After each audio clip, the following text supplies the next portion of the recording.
朝中大臣、文武百官，正等着9000岁登坛祭天。正所谓慷慨以任气，磊落以使才。造怀之事，不宜先密之巧。本座今代天子祭天，必摇起满天神佛，赐福大明皇朝，黎民安养，国祚绵延呐！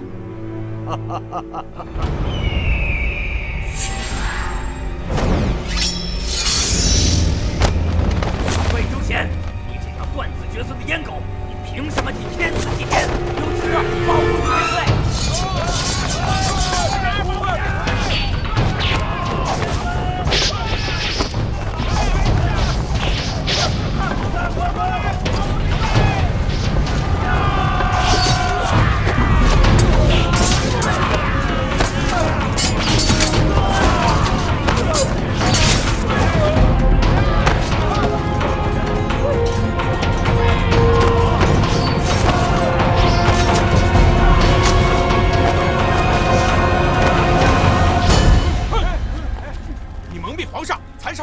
简直是大逆不道！不杀了你这条阉狗，天下就不得太平。玄冥七剑今天就要替天行道！受死吧，阉狗！明年的今天就是你的忌日！快回家！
报上名来！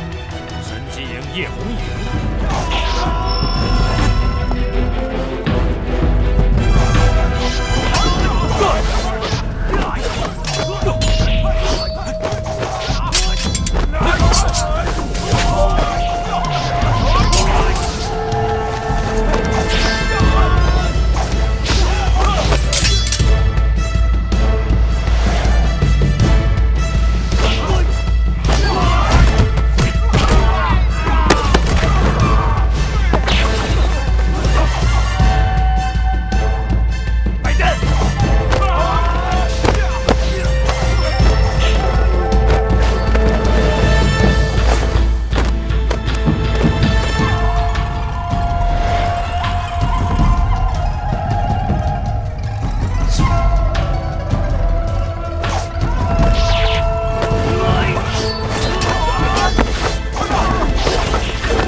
孩儿来迟，万望义父恕罪。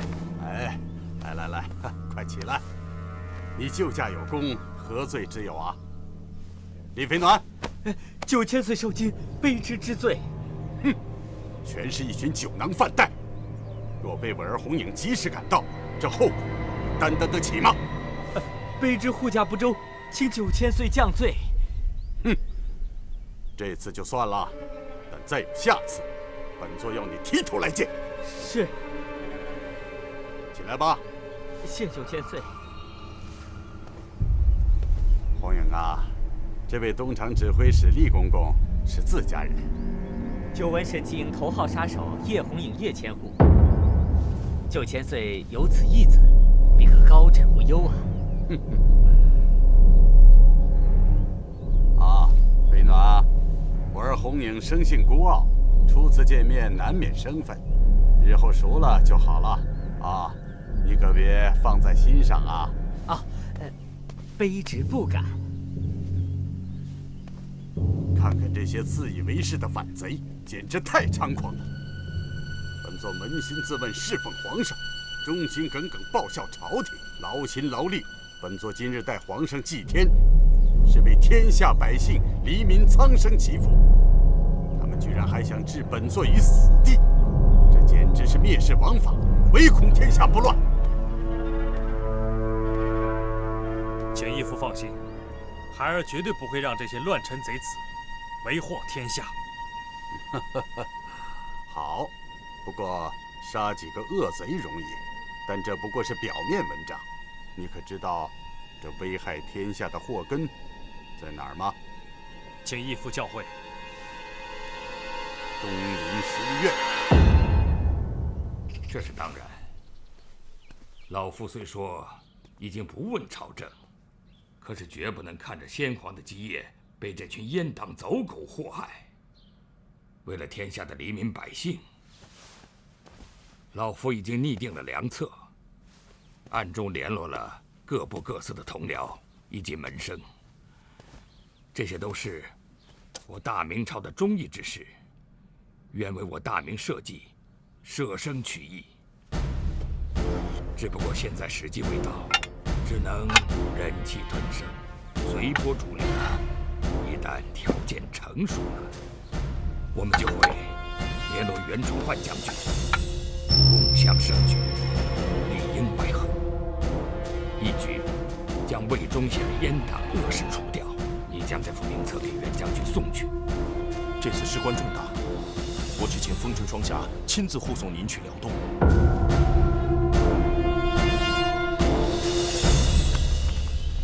皇上，这朝中文武百官的奏折，不要给朕添乱。你没看见朕正忙着吗？跟以前一样，你替朕批阅，有什么事情你拿主意，好吧？这其他的奏折，卑职是能代皇上批阅，可唯独这件事，卑职还真做不了主啊。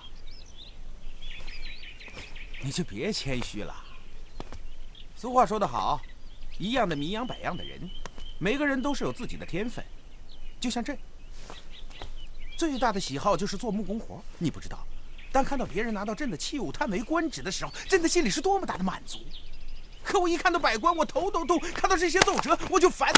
问我什么是治国之道，我怎么知道什么是治国之道？不像你，像卑职。对呀，这么多年以来，你替朕打理这些大事小事，真是替朕省了不少的心。你才是真正的治国良才。可是造物弄人呐，你只是个太监，而朕原本应该是个巧夺天工的木匠。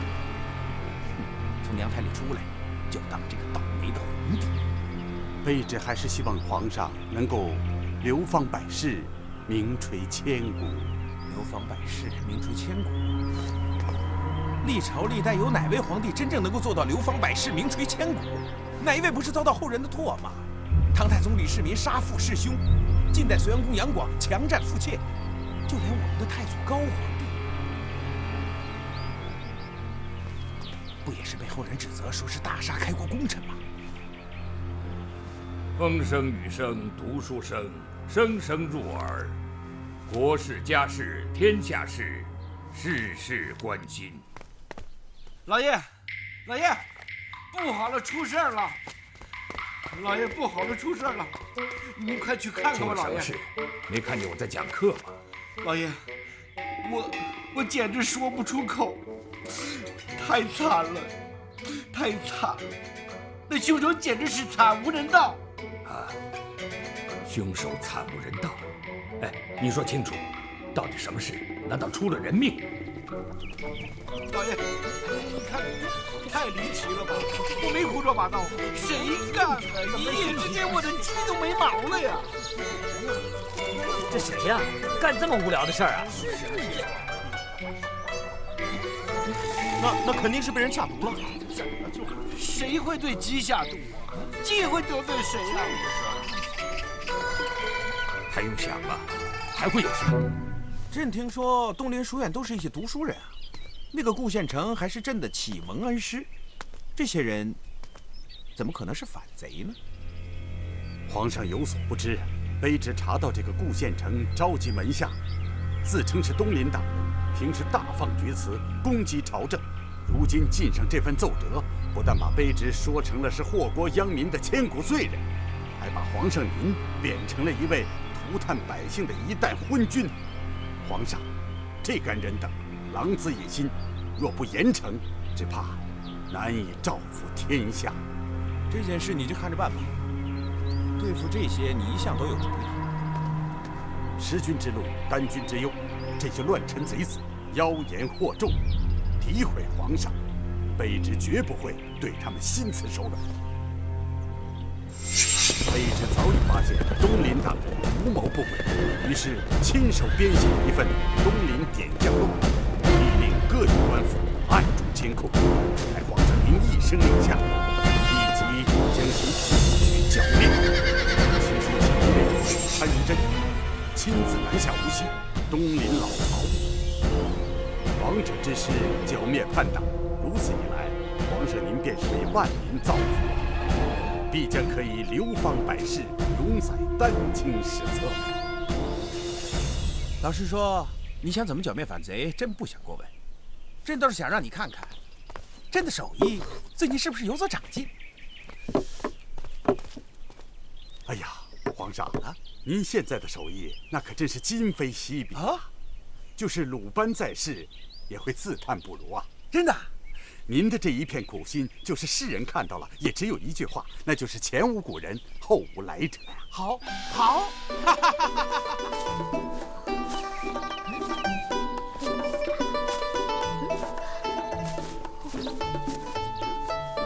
婉儿为鸟，其鸣为鹏。鹏之背，不知其几千里，怒而飞。我要飞上天了！哎，老爷，你看，这，小少爷，你怎么上房了呀？可千万别想不开啊！马上飞，你来的正好，快帮我试试这对鸡毛翅，我保证你一飞冲天。学鸟飞，荒唐！爷爷，我想学鸟飞是您教我的呀，怎么能说我荒唐呢？一派胡言！我有教过你这种荒唐事吗？您教过我的。您说做人要有鸿鹄之志，要有展翅百川千壑的雄心。不信你问马上飞，马上飞是不是这样？哎呦，啊，我证明。老爷，你确实说过，他确实这样教育你，我正好。石副将，末将在。风尘双侠已经去江南好几个月了，顾先生不知道怎么样了。袁将军，风尘双侠还没有消息传回来。还没有消息，将军，您先别担心。末将认为，这没有消息就是最好的消息，这表示魏忠贤这帮狗贼到目前为止还没敢对顾大人下手。如今魏忠贤这条阉狗把持朝政，权倾朝野，欺蒙圣听。顾大人刚正不阿，早就是他们的眼中钉、肉中刺。我的确担心顾大人会遭遇他们的暗算。啊，将军，您多虑了。顾大人毕竟是三朝元老，也是当今皇上授业恩师。只要皇上还在，这个魏忠贤胆子再大，也不敢把顾大人怎么样吧？但愿如此吧。哎，喝茶吧，啊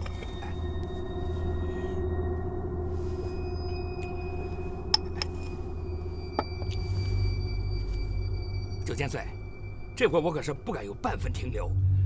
跑了3天3夜不吃不喝，跑死了3匹快马，冒着9死1生的危险，赶来把顾县丞想对付您的秘密向9千岁您禀报啊！本座明白，辛苦你了。来人啊！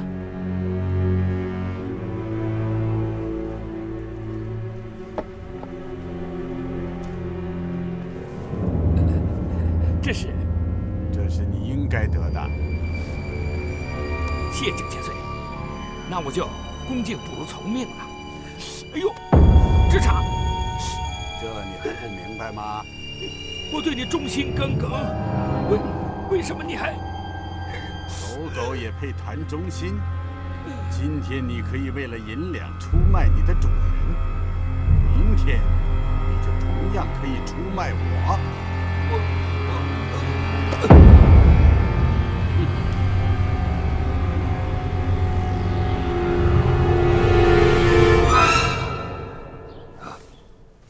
那铁盒被魏忠贤劫走了，东林书院出了内奸。什么？陆林是魏忠贤的走狗，真是知人知面不知心呐！顾先生将铁盒交给袁将军一事，必定惊动了魏忠贤那狗贼。我担心顾先生会招来杀身之祸，所以和道长特地赶回来接应。袁将军在辽东执掌军权，魏忠贤对他有所顾忌，想必不敢轻举妄动。可顾先生您早已告老还乡，况且这铁盒的钥匙还在您这儿，恐怕魏忠贤会对您不利呀。难道我们就只能这么眼睁睁地看着魏忠贤荼毒天下？那他一点办法都没有吗？不，老夫决定亲自进京，面见圣上。算算时间，潘如真也该完成本座交给他的使命了。我要亲自到无锡走一趟，听听他传来的好消息。卑职这就去准备，亲自陪9千岁南巡，保护9千岁安全。不用了，红影已经上路了，这一路上由他保护本座的安全。可是9千岁，保护您的安全从来都是我们东厂的职责，怎么能……本座要你留下来，是有更重要的事情要你去做。当今朝中与本座为敌者比比皆是，而皇上宅心仁厚，容易受谗言蛊惑，本座稍有不慎，必定死无葬身之地。如今也只有你忠心耿耿于我必须将最信得过的人留在宫中，为我盯紧一切，绝不能让闲杂人等接近皇上。若有什么风吹草动，务必在第一时间内告知本座。顾先生，魏忠贤的爪牙遍布京城，您这一去，恐怕是凶多吉少啊！老夫这把老骨头，还怕个死字吗？熊廷弼、杨涟这些忠臣良将，都先后遭到魏忠贤的毒手。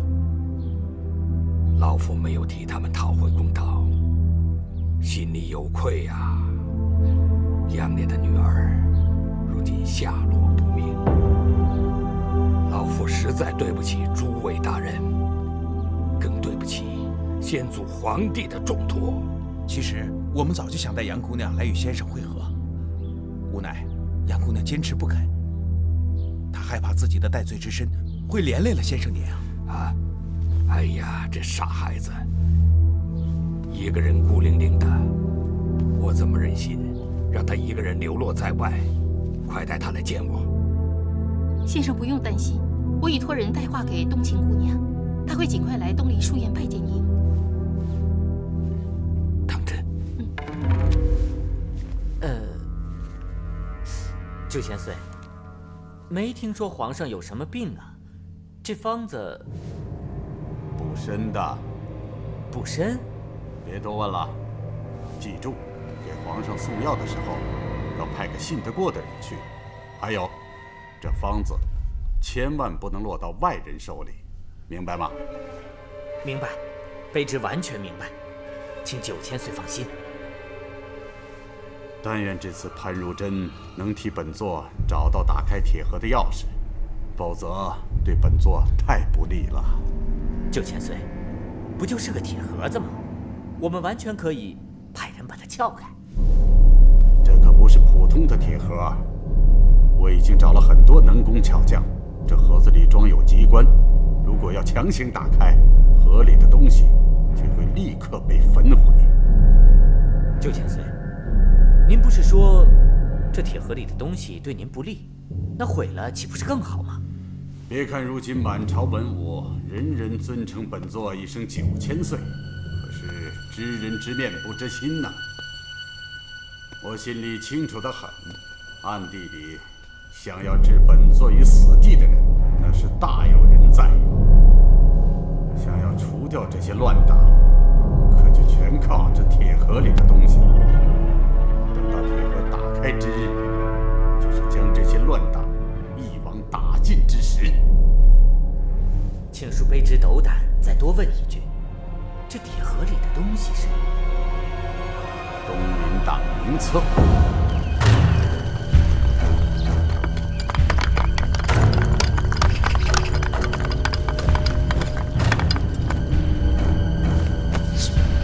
给我仔细收好，不许放走一个叛党！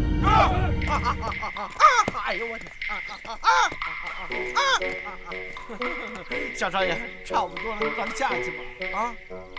马上飞，反正你上来了就别下去了，早跳晚跳都是跳，你想开点，别耽误时间，跳吧。少爷，你别让我跳，这万一有个3长2短，以后你半夜撒尿谁叫你？我还得照顾啊！哎呀，东林书院里那么多人呢，伺候我的人多的是，万一你有什么事，有好多人能伺候我呢。啊，快跳！不是，这太高了，这是。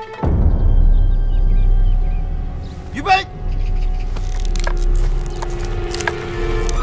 是我是主人还是你是主人啊？你是，当然你是，你永远是我的主人。可是这跟这没关系。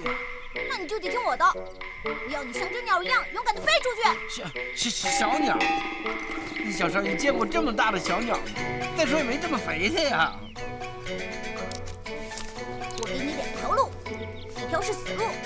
那我不要，我要另一条路。另一条是绝路。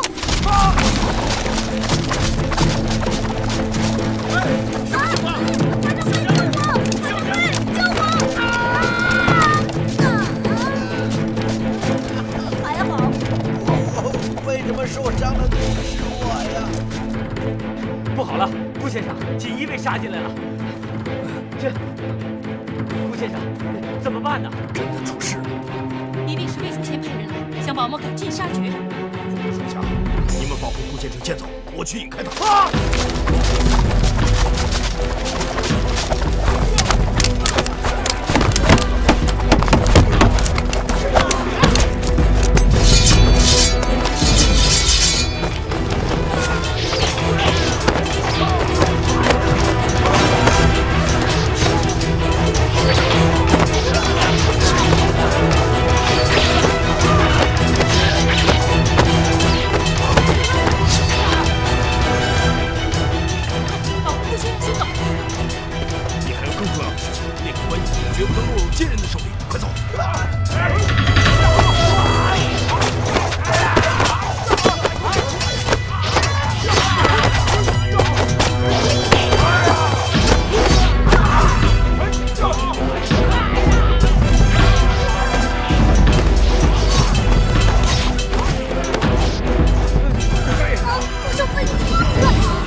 退下。是。还不走？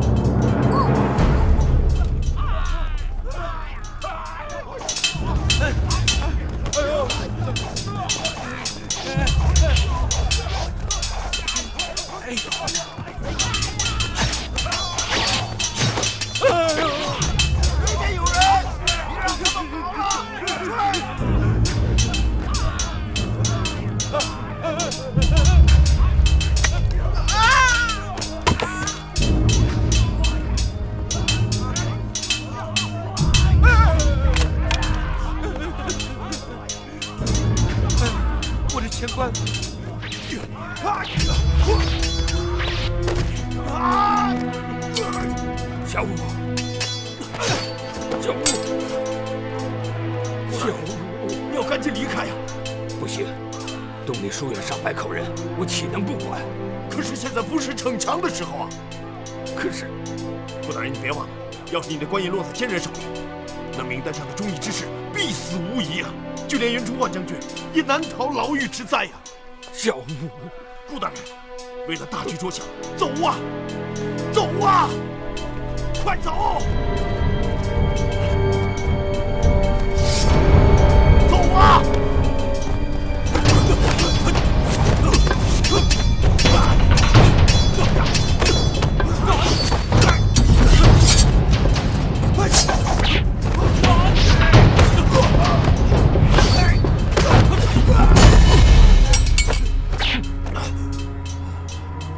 我念你是朝廷命臣，有功在身，不杀你，留给你一次接受律法制裁的机会。狗贼！我就是做鬼，也不会放过你！拿下！是。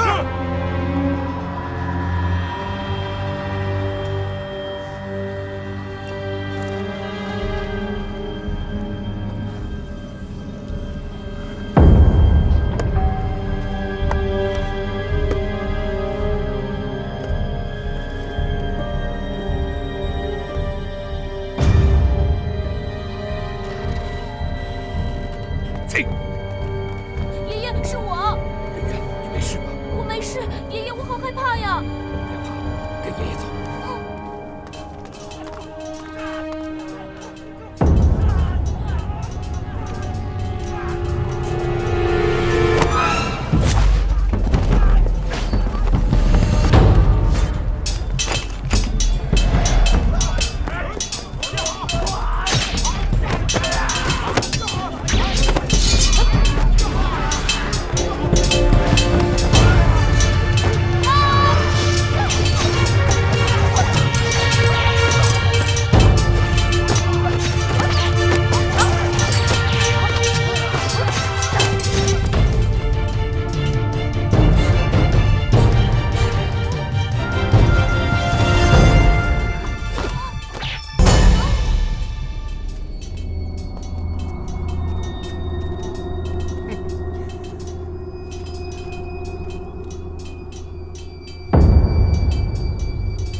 顾大学士，我念你是三朝老臣，不为难你，留下官印，我放你走。休想！乱臣走狗，老夫就是拼了命，也不会让你得逞的。哦，敬酒不吃吃罚酒。好，我成全你。去死吧！爷爷，你怎么了？爷爷，你没事吗？你干什么？你放手啊！放手！啊！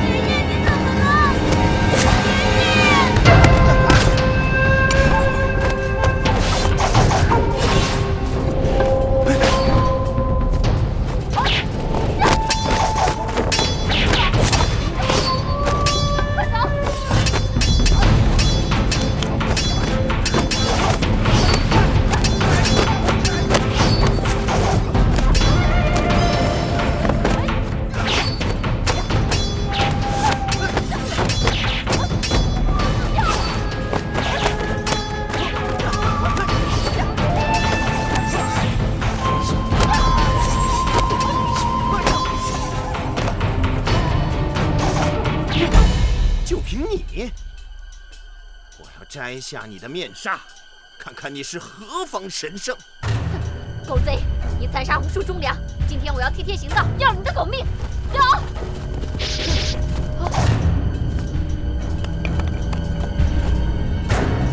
上！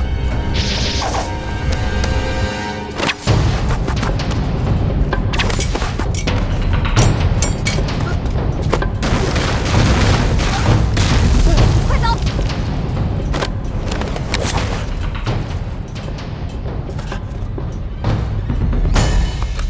我的钱！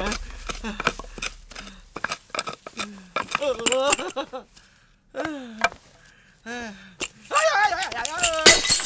疼死我了！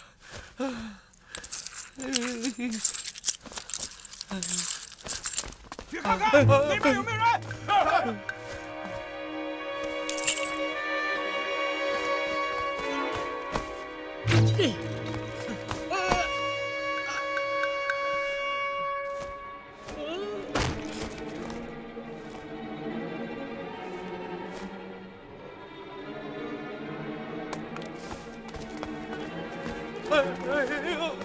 妈呀！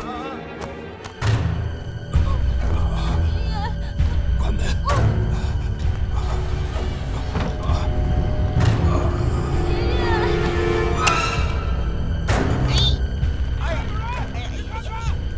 日明，你躺下来装死！我说你们换个别的地儿行不行？我已经在这儿装死了。啊！马上飞！马上飞！啊！老爷，小少爷，你们怎么也在这儿啊？马上飞！你快救救我爷爷吧！哎呀，老爷受伤了，伤得这么重啊！哎呀，老爷，我哪会救人呢？我到你这儿只学会了杀鸡、杀猪、杀牛，我不会救啊！你见死不救！小的不敢。马上飞，你一定要帮我一个忙，拿着观音，保护小少爷离开这里，去找平辽将军袁崇焕。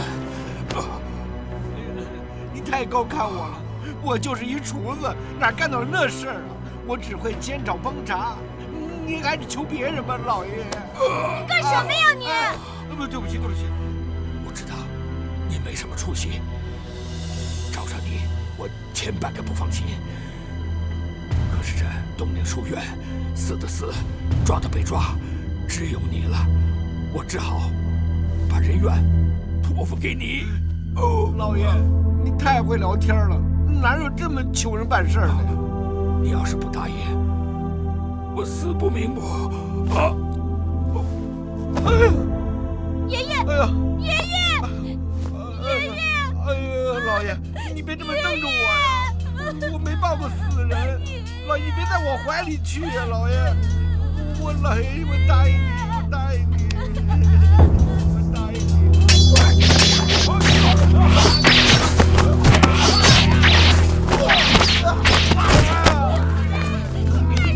小少爷，别！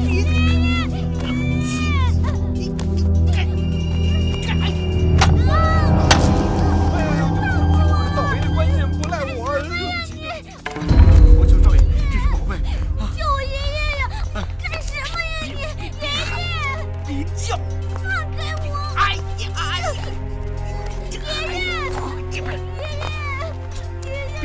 爷爷！别喊，小祖宗，别喊了，别喊了！他要是进来，我们俩都得死，知道吗？别叫！哎呦，可小事亏呀，不许出大事，控制啊！这儿有个洞，我们可以爬出去。看看。我先出去看看。哎呀，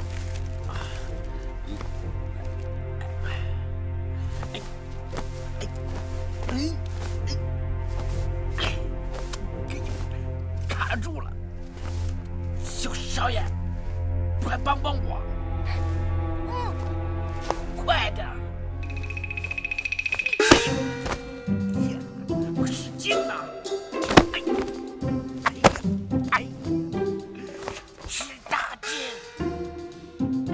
快点，小少爷！怎么还数成数了？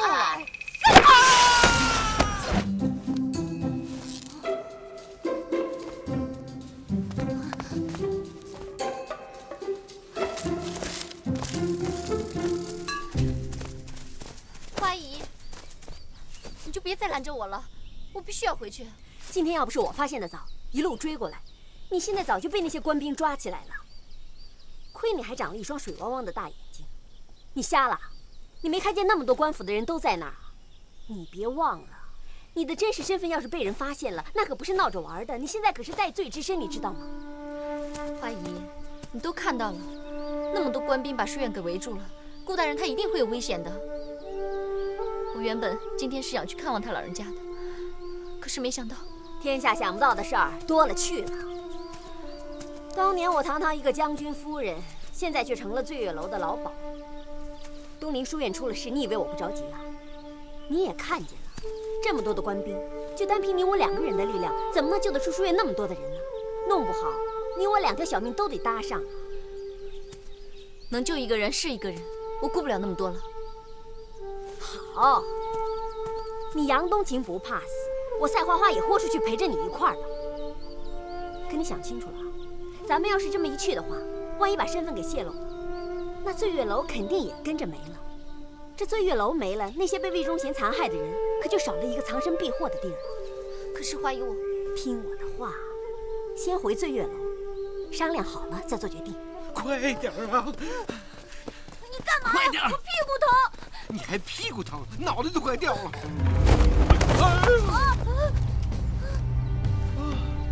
大侠，好帅呀，飘然而至，该不会看人吧？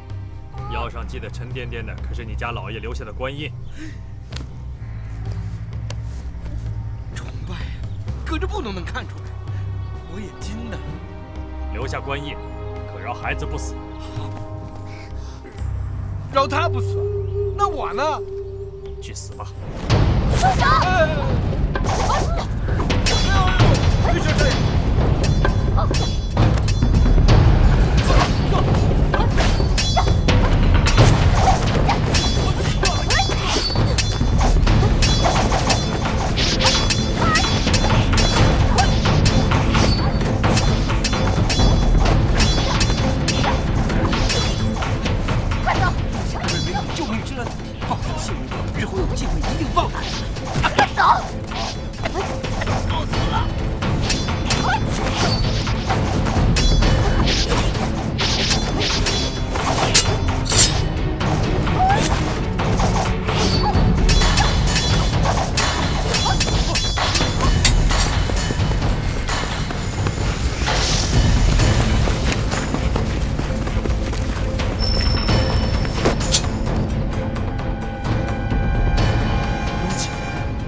想必是潘巡抚吧？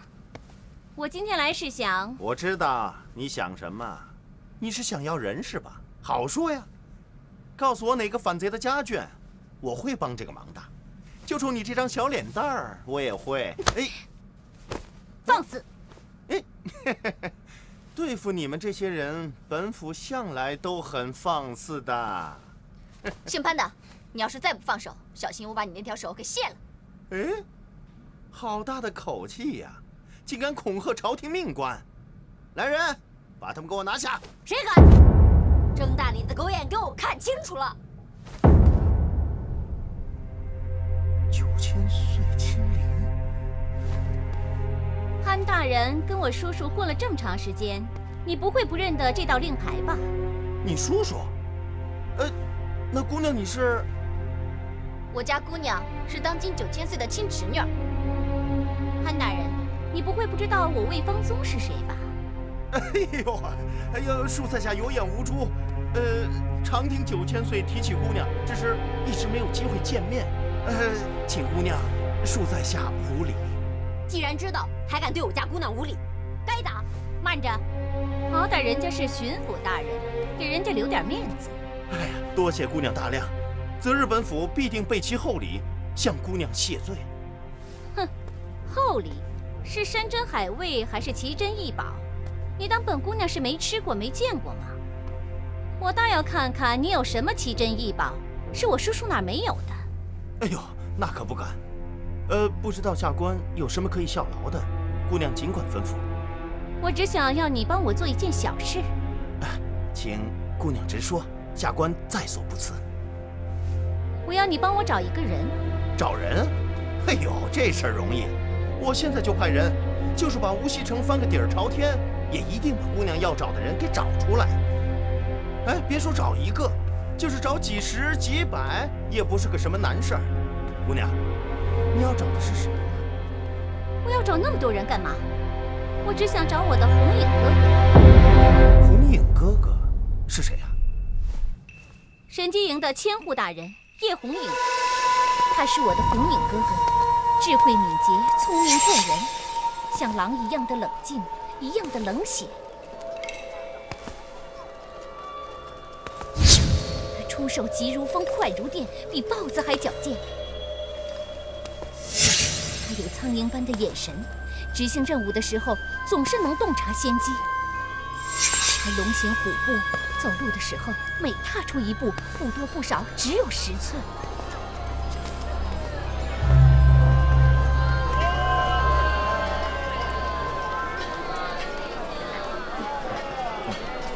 好看，你们就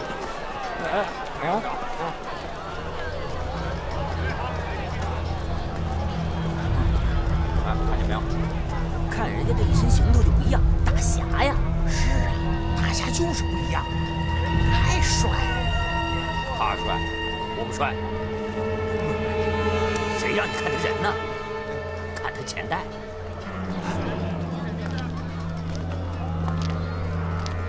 看到了，看到了，哎，看他的钱袋鼓鼓的，肯定有不少银子。他一定很有钱。很快他的钱就要变成我的钱。哎，当家的，你看人这身行头就知道人家是高手，咱们打劫他，算了啊！不是你给我长点出息好不好？你懂什么呀？不入虎穴焉得虎子，知道吗？哎，我说当家的，咱们就算是进了虎穴，可是也未必能得着虎子啊！你想想啊，咱们哪次打劫，哪次得过手？哪次不是把你打得满地找牙、屁滚尿流的？哎呀，我说你们俩能不能有点志向，长点志气呀？不是啊，你说你们受这么点小挫折，都给你们吓成这样，你们能不能对自己有点信心？要不然我们何年何月，我们才能脱离苦海，我们才能扬名立万？可是当家的，可是行了。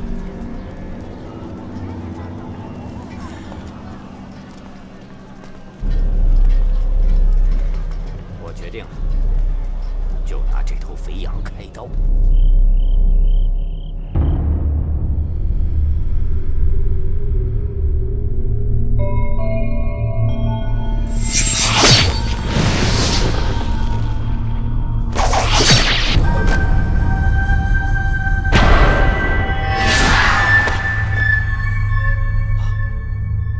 我不想杀人，我杀的都是该杀之人。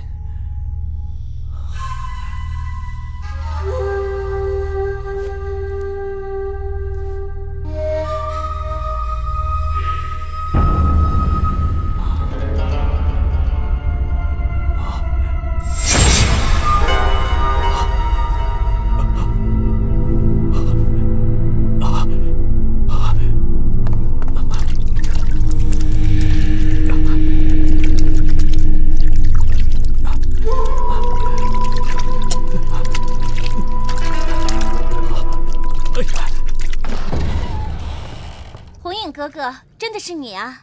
方宗，清风和明月说看见你进了客栈，我还不相信呢。红影哥哥，别洗了，你的手是干净的。不，我双手沾满了鲜血。你别这样，你看清楚，你是不是又做那个噩梦了？为什么别人的梦都有醒的时候，而你的梦却永远也醒不了？因为我不是别人。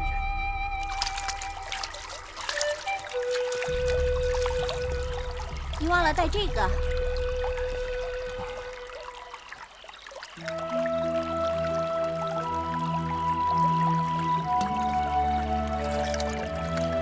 你慢点喝，心里不好受你就说嘛。真不知道你怎么想的，那么大个人了还做噩梦，自己吓唬自己。红影哥哥，你是不是觉得自己杀错人了？不，我杀的都是该杀之人。那就对了，你杀人是为朝廷办事，为皇上尽忠，为义父尽孝，这本来是忠孝两全的事啊。再说了，你杀的又全是那些该死的乱臣贼子，他们本来就该死，你又没有办错事，干嘛那么折磨自己？每次都拼命的洗手，我看你啊，手都快洗脱皮了。答应过一个人，你答应过一个人？洗手？你答应过谁呀？你没有必要知道。你不告诉我算了，我也不问了，省得又自讨没趣。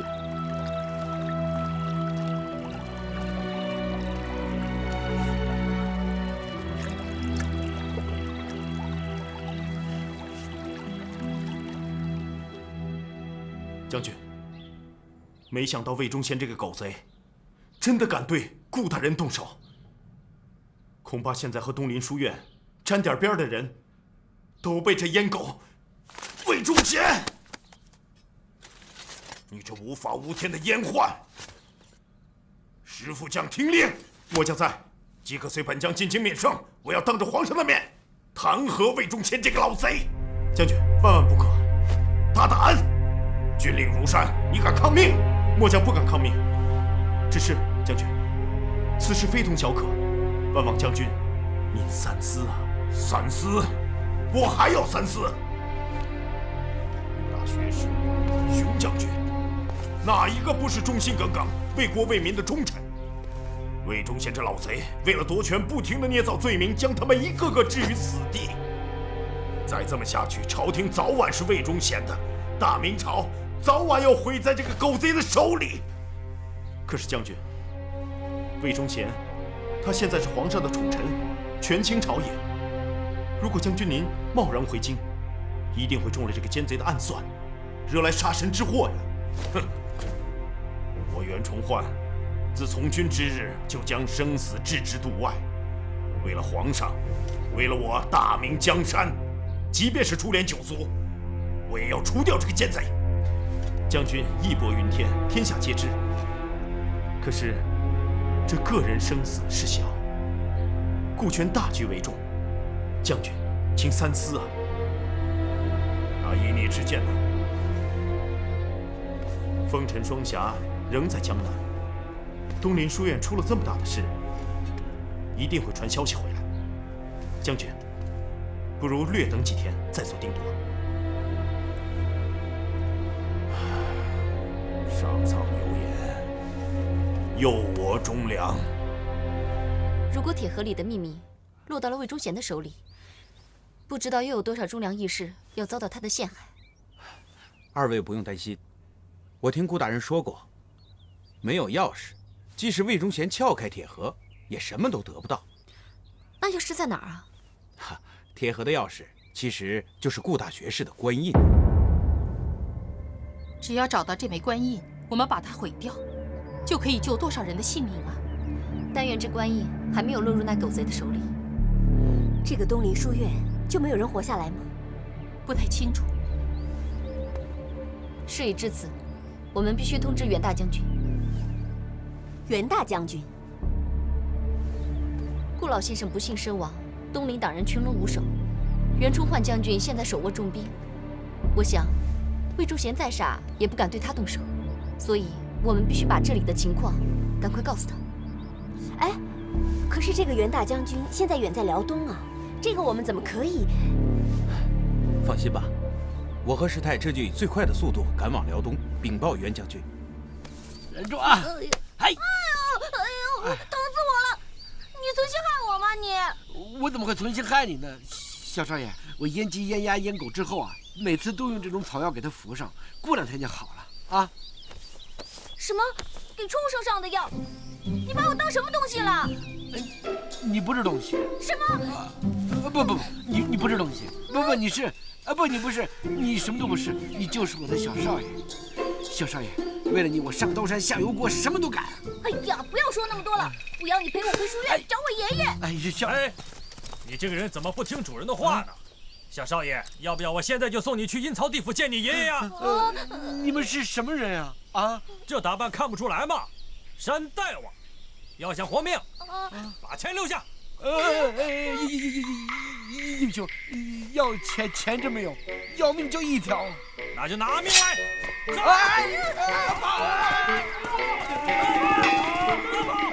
站住！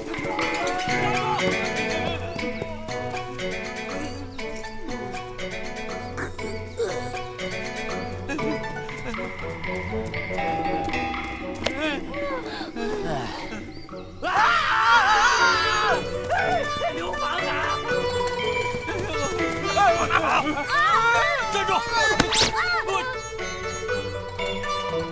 翰林大学士顾宪成，啊，是顾大人。顾大人，你们认识我爷爷？啊！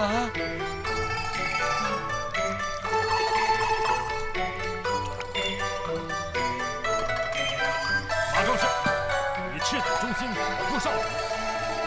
兄弟大伙敬你，来，干！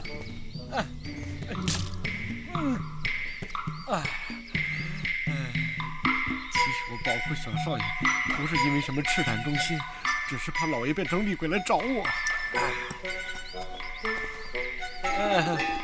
小少爷，你是忠良之后，我边哥绝不会为难你。其实，我们弟兄几个也是忠义之士。那你们怎么当土匪了呢？哎，小少爷，你知道吗？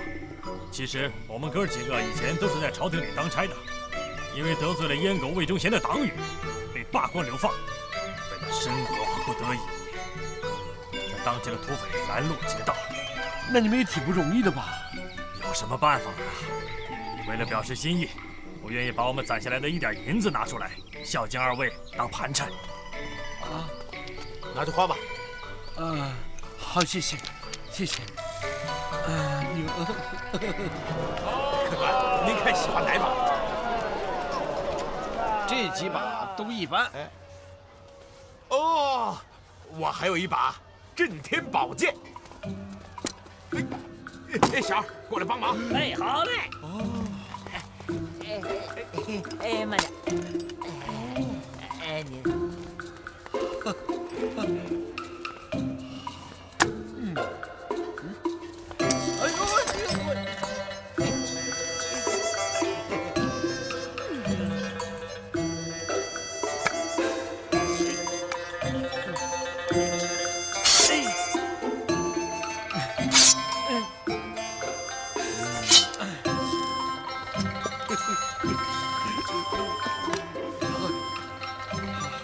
客官，您看这把剑，不但可以防身，还可以辟邪。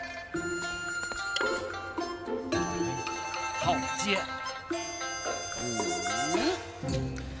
敢问这把剑叫什么剑？客官，这是我削梨用的水果刀。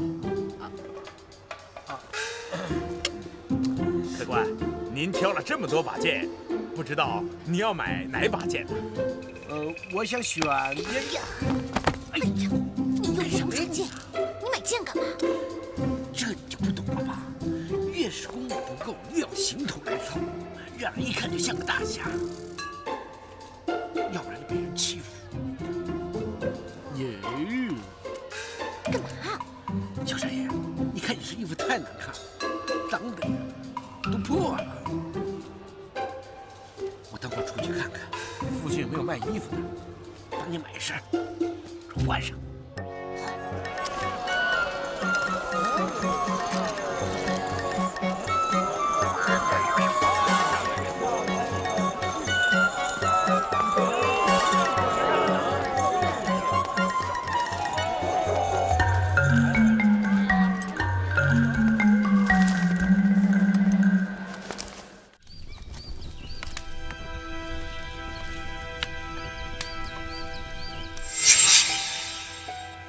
忠孝两全，这4个字你记清楚了吗？记清楚了，爷爷，我去玩了。哎，不行。要把这4个字再练10遍才可以出去。啊？怎么还练10遍呀？我昨天不是练了吗？怎么还练呀？那你昨天吃过饭，今天为什么还要吃饭？因为我饿了。我跟你说过多少遍，这个练字读书必须要专心。爷爷，我好想让你再抓着我的手，教我写字。如果你还能教我读书写字，我一定会乖乖的听话，认真学习，绝不再惹你生气了。爷爷，我真的好想你。客官，这是本店专酿的竹叶青，来一壶尝尝吧。我只喝自己带的酒。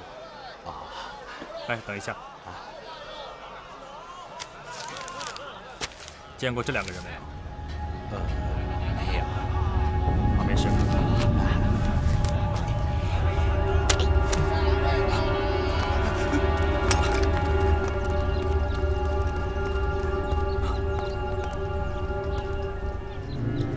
究竟是谁？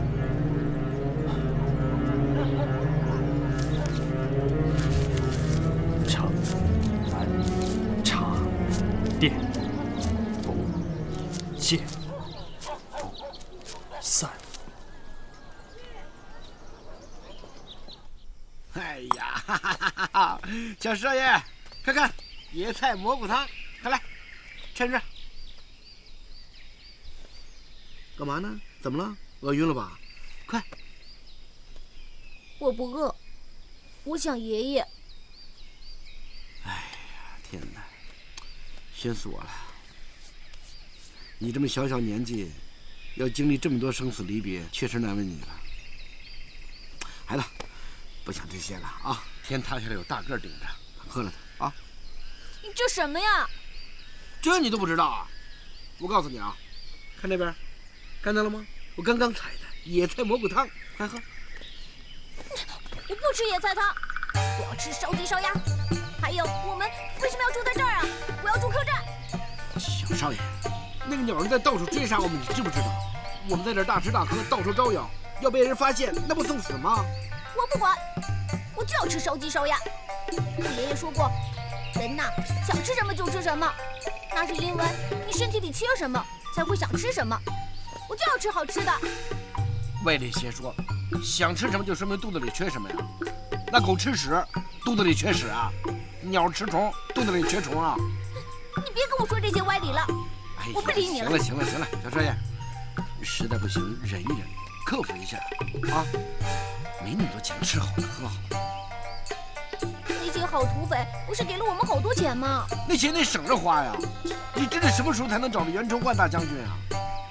奇怪了，这么好喝的汤，难道你就不诱惑吗？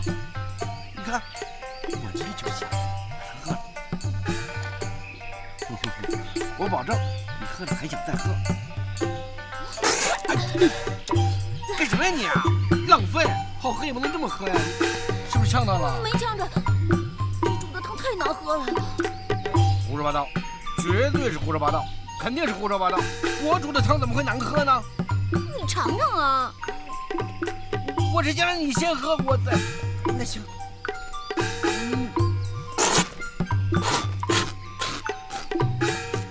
我没侮辱你吧？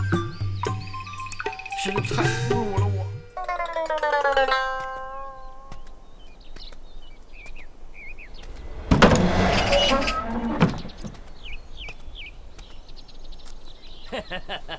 年轻人，有胆识。刚才那个图纸是你的？不错，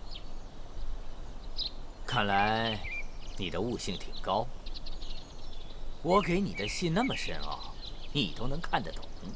找我何事？好，快人快语。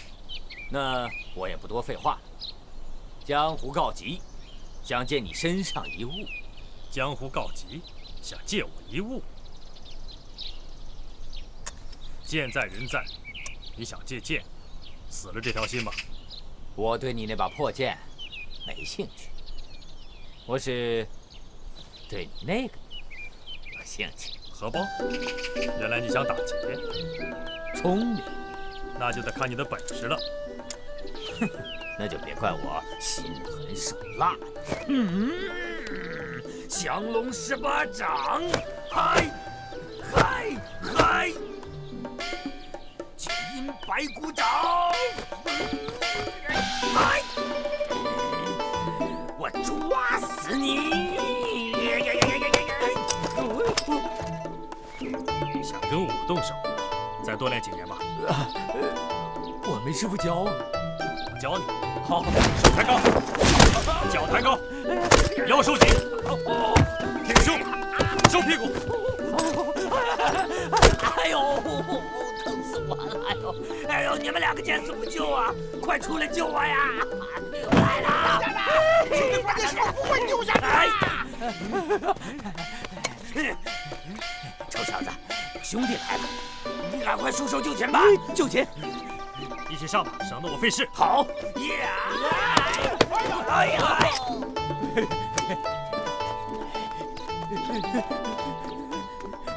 呀！哎呀！当家的，当家的！大家饶命！别杀我们！别杀我们！你们这群酒囊饭袋，杀了你们，侮辱我的剑！大家，请留步。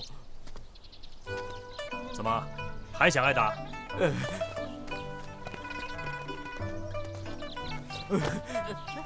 我要拜你为师。是啊，滚开！师傅，你要是不答应，我就不让你走。我也不让。放开你们的手！我也不让师傅走。你就可怜我们吧。我们什么都没成功过，打劫更没成功过。你要是不收留我们只有死路一条啊，师傅！师傅，住口！不许叫我师傅！这条活路。要我给你们条活路可以，起来回话。替我办件事。好，您尽管说，我就是赴汤蹈火，我也在所不辞。这2个人身上带着一枚铜制的官印，你们若能找到，赏银100两。